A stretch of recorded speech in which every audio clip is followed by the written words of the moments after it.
tumeanza shughuli ya kufanya usafi, lakini vile vile tumefanya michezo mbalimbali ya mashindano. Michezo ni afya, mazingira ni afya. Kwa hiyo kama wilaya ya Ilala tumejipanga leo kufanya michezo mbalimbali ambayo ikionyesha michezo ni afya, tukiwa na afya njema tunaweza tukafanya usafi, na mazingira yakiwa safi tunaweza tukafanya michezo.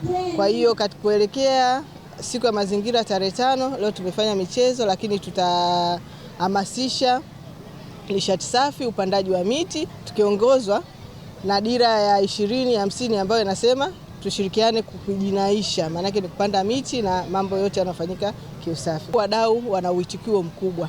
Kama tulivyosema na tunavyosema kila siku, Halmashauri ya Jiji la Dar es Salaam na wilaya ya Ilala, usafi ni ajenda yetu kuu, ambayo kila Jumamosi huwa tunafanya usafi. Na hiyo kila Jumamosi mtaona wadau mbalimbali wanajitokeza, makampuni ya usafi yanajitokeza. Kwa hiyo uitikio ni mkubwa na tunaendelea kuhamasisha wadau mbalimbali kushirikiana na wilaya ya Ilala na Halmashauri ya Jiji la Dar es Salaam kuendelea kufanya jiji letu kuwa safi. Halmashauri ya Dar es Salaam kila mwaka wa fedha imeendelea kutenga fedha kwa ajili ya ununuzi wa vifaa ili kuendelea kuboresha huduma ya ukusanyaji na usafirishaji wa taka, kuendelea kuimarisha usafi wa mazingira.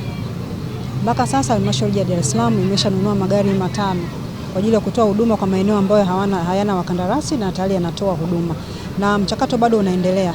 Mchakato uliopo kwa sasa ni kupata vifaa ambavyo vitakuwa vikitumika katika eneo la dampo. Kama ambavyo unafahamu, jiji letu la Dar es Salaam tuna dampo moja la Pugu Kinyamwezi ambalo ndio linatoa huduma kwa mkoa wetu wote wa Dar es Salaam, ambao linahudumiwa na Halmashauri ya Jiji la Dar es Salaam.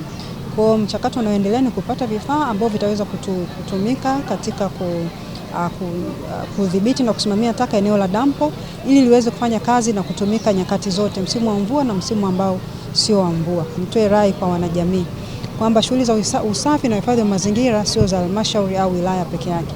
Kila mmoja anawajibika katika kutunza na kuhifadhi mazingira, kama ambavyo tunavyoongozwa na sheria namba 4 ya mwaka 2020 kwamba kila Mtanzania anawajibika katika kutunza na kuhifadhi mazingira. Lakini penye haki panakuja wajibu. Kama tuna haki ya kuishi katika mazingira safi na salama, basi tuna wajibu wa kuwajibika katika kutunza na kuhifadhi mazingira.